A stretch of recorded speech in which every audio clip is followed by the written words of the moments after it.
महाराष्ट्र से। राधे राधे। प्रभु, आपके चरणों में कोटि कोटि प्रणाम। प्रभु, मैं आपका प्रवचन लगभग 8 महीने से सुन रहा हूँ। इस वजह से मेरे वर्तमान जीवन में सात्विक भाव बढ़ गया है और भगवान की चर्चा में आनंद आ रहा है, परंतु मेरी संसार और व्यापार में रुचि खत्म सी हो गई है। इस वजह से व्यापार में मन नहीं लग रहा, दिन ब दिन नुकसान उठा रहा हूँ। समझ नहीं आ रहा कि क्या करूं। अभी मतलब सही समझ नहीं हो पा रही। हाँ, इसलिए सही समझ नहीं हो पा रही। इसलिए व्यापार किसके लिए करते हो आप? व्यापार या फैक्ट्री किसके लिए करते हो? धन के लिए। धन किसके लिए? परिवार की सेवा। परिवार के रूप में कौन है? परमेश्वरी है। हाँ, अब है परमेश्वर ही है, नहीं परमेश्वर है। हर चीज का निराकरण हो जाएगा। पहले आप इस बात को मान रहे हैं ना कि परिवार और समाज सेवा के लिए अर्थ कमाना जरूरी है। अर्थ का ये चाहे किसानी करना पड़े, नौकरी करना पड़े, व्यापार करना पड़े, ये जरूरी है। भगवान हमें जीवन दिए हैं दो का, एक है मन और एक है तन। अब मन से अगर हम राम कृष्ण हरि बोल रहे हैं और तन से खूब मेहनत कर रहे हैं तो हमें कोई परेशानी नहीं। अब इसमें जैसे बात आता है कि व्यापार में हमें झूठ बोलना पड़ता है, तो मुझे लगता है कि अगर हम सत्य बात को स्वीकार करें तो हमारा भ्रम खत्म हो जाएगा कि झूठ बोलने से हम धनी हो जाएंगे। सब पूरी दुनिया झूठ बोल रही, और कौन शांति को प्राप्त है और कौन ऐसी धनी है? धनी उसे कहते हैं जिसके हृदय से आशा खत्म हो जाए कि अब हमें और कुछ चाहिए। पक्का धनी वही है जिसके हृदय से धन की आशा खत्म हो जाए। अगर धन की आशा है तो भिखारी है, धनी है क्या? ये चाहत बढ़ाते चले जा रहे हो और मन असंतुष्ट होता चला जा रहा है। इसी को तो सुधारने के लिए सत्संग है। हम कह रहे झूठ क्यों बोलना है? क्यों बोलना है? हमारी यही हमें बेचना है। हम इसको 100 का लाएं, 250 का देंगे, तुम्हें लेना तो ले लीजिए। ये नौकर, ये चाकर, ये बिजली, ये मकान जो हम किराए पे लेके दुकान खोले हैं, ये तुम्हारी सेवा के लिए नहीं खोले। परिवार भी है और ये भी देना है। माना 100 का मिलता है, हमारे यहाँ 250 को मिलेगा, लेना तो ले जाओ। अब अगर सत्य पे चलोगे और अच्छी वस्तु बेचोगे तो ये मोल भाव करने वाले अलग होते हैं। और पूर्व जो किया है वो संभल नहीं रहा है ना।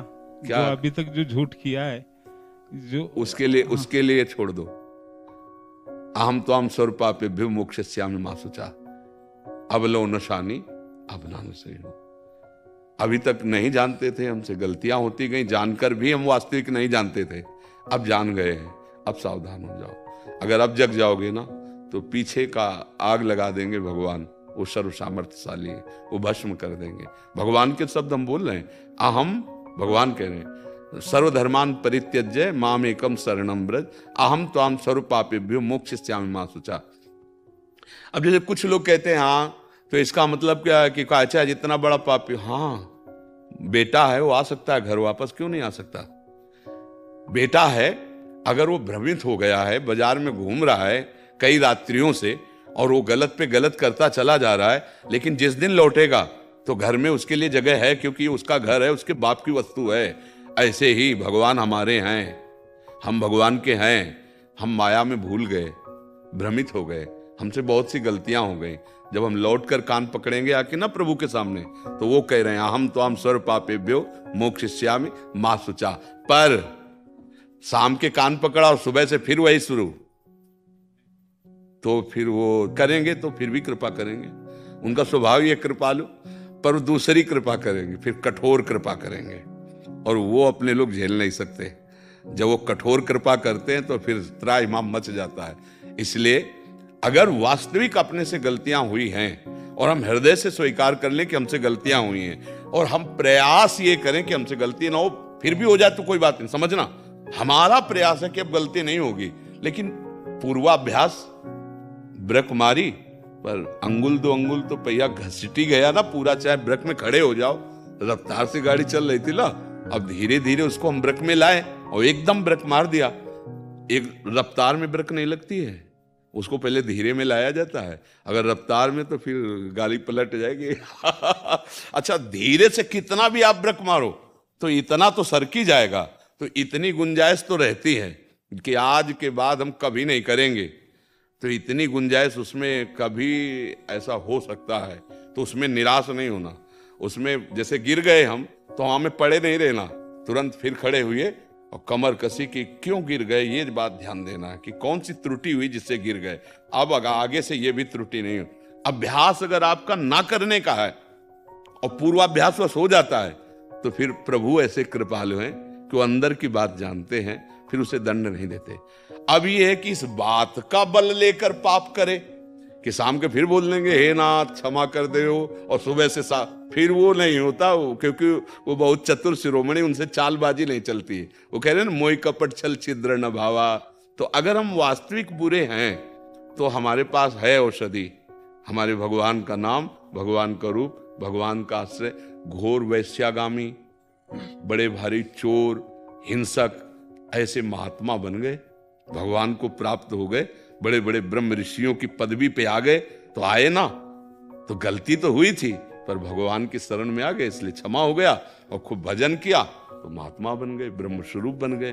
तो पीछे जो गलतियां हुई हैं उनको हृदय से पश्चाताप करो, मन को धिक्कारो कि देखो कैसी कैसी गलती, और नाम जप करते हुए आगे वो गलतियां ना हो, ये तुम्हारा प्रयास रहे, तो फिर चिंता मत करो। समझ रहे आप?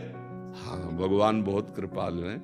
अगर उनकी कृपा न हो तो हम तुमको किसी को भगवत प्राप्ति न हो, क्योंकि हम सबसे गलतियां होती हैं। भाई आज हम जाग गए जैसे आप कह रहे हो, ऐसे हमारे पीछे जन्म में कितनी गलतियां हुई हमें कोई पता नहीं।